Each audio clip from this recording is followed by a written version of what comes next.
नमस्ते, मैं मनोज गुप्ता, कक्षा 7 यूपीएस होशियार बलरामपुर। दोस्तों, आज हम सब गणित के पाठ 1 परमेय संख्याओं के बारे में विस्तार से जानेंगे। देखिए, परमेय संख्या की बात आती है, इससे पहले हम कुछ संख्याओं के बारे में पढ़ना आवश्यक होता है कि जैसे जो है प्राकृतिक संख्या, पूर्ण संख्या, धनात्मक संख्या और फिर ऋणात्मक संख्या। इसके बाद हम परमेय संख्याओं के बारे में जानेंगे। प्राकृतिक संख्या क्या होती है? देखिए, जीरो को छोड़ दो, मतलब जीरो को छोड़कर बाकी सभी गिनतियों की संख्याओं को हम कौन सी संख्या कहते हैं? प्राकृतिक संख्या कहते हैं। और अगर इसी प्राकृतिक संख्या में ये हम जीरो भी लगा दें, जीरो लगा दें तो हमारा कौन सा संख्या बन जाएगी? ये हमारी पूर्ण संख्या बन जाएगी।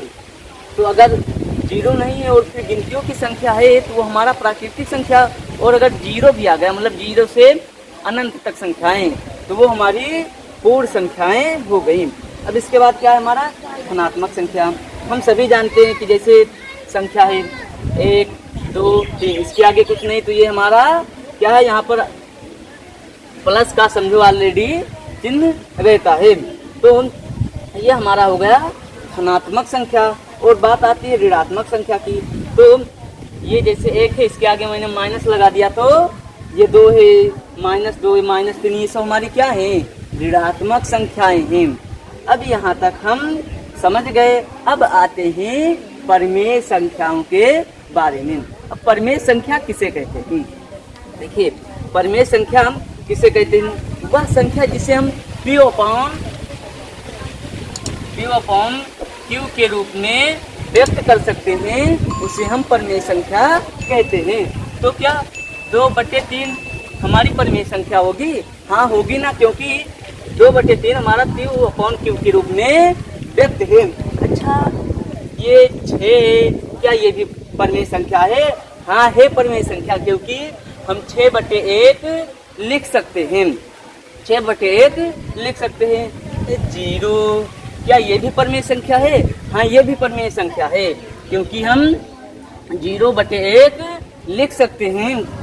लेकिन जो Q बराबर हमारा 0 कभी नहीं हो सकता, क्योंकि Q बराबर 0 हमारा नहीं हो सकता, क्योंकि यहाँ पर हम मान लो 1, मतलब जो Q जो है हमारा हर में है, तो हर हमारा कभी 0 नहीं हो सकता, क्योंकि यहाँ पर जो हम 0 यहाँ पर अंश में था तो 0 हो सकता है, क्योंकि 1 यहाँ पर जब इसका भाग करेंगे तो हमारा 0 आ जाएगा। लेकिन जो हम 0 से 1 को भाग देंगे तो हमारा कुछ भी संख्या नहीं आएगी, यहाँ अनंत तक ही हमारी चली जाएंगी। इसीलिए Q बराबर हमारा 0 कभी नहीं हो सकता।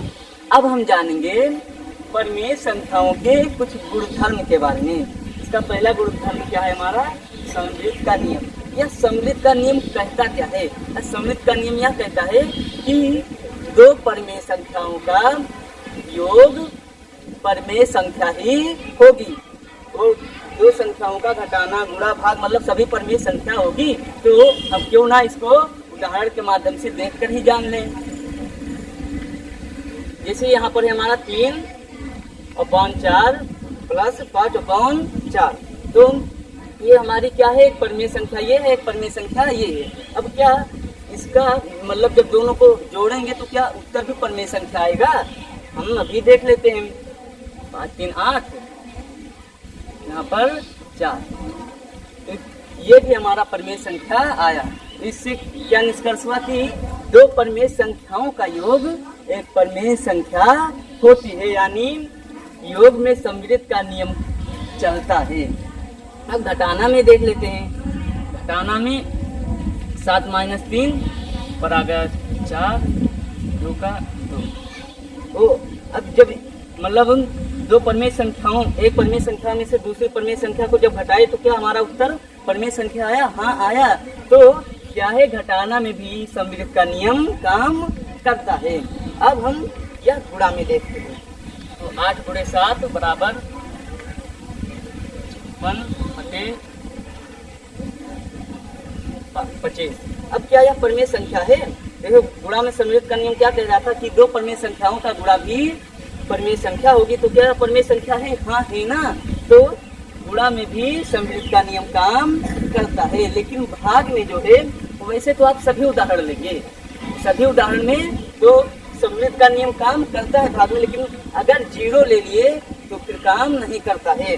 जैसे यहाँ पर है हमारा 6/5 भागे 0, तो यहाँ पर कुछ नहीं तो समझो हमारा ये 1 है। तो जब इसका हम व्युत्क्रम करेंगे तो यहाँ पर 6/5, अब ये भाग है तो हमारा गुणे में हो जाएगा और ये हमारी जो संख्या है पलट जाएगी 1/0। अब इसका गुणा करेंगे तो हमारा 6×6 5 0 0। तो ये क्या, ये तो हमारा हर में 0 आ गया। तो हमने अभी पहले आपको बता चुका हूँ कि अगर हर में हमारा 0 है तो यह परमेय संख्या नहीं है, क्योंकि हम 0 से 6 को भाग देंगे तो यह हमारा अनंत तक चली जाएगी। अब हम बात करते हैं दूसरे गुणधर्म की। दूसरे गुणधर्म में क्या है, कर्म विनिमय का नियम। यह नियम क्या कहता है, यह नियम कहता है कि चाहे योग हो, घटाना हो, गुणा हो या भाग हो, एक संख्या को दूसरी संख्या से या फिर इस वाले संख्या को इस तरह से कर मतलब आंसर वही आएगा। जैसे अभी हम उदाहरण के माध्यम से समझने की कोशिश करेंगे। जैसे ये हमारा है 2/3 प्लस 3/3, तो हमारा यहाँ पर उत्तर क्या आएगा, 2 3 5 और 3 का 3 आएगा। अब क्या हम इस वाले संख्या को इधर कर दिए और इस वाले संख्या को इधर कर देंगे तो क्या हमारा उत्तर ही वही आएगा। यही तो क्रम विनिमय का नियम कहता है। तो हम अभी करके देखते हैं, 3 2 5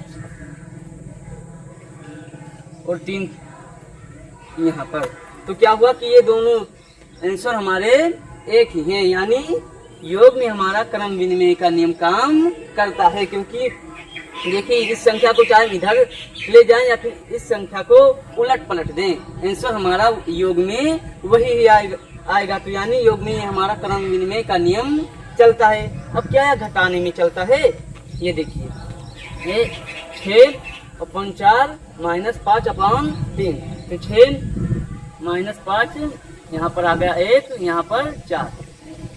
अब क्या किए हम, इस 5 4 को इधर कर दिए और 6 4 को यानी मतलब इधर से उधर कर दिए, उल्ट पलट दिए, तो क्या हमारा उत्तर वही आएगा 5 - 6। तो यहाँ पर हमारा -1/4 आ जाएगा।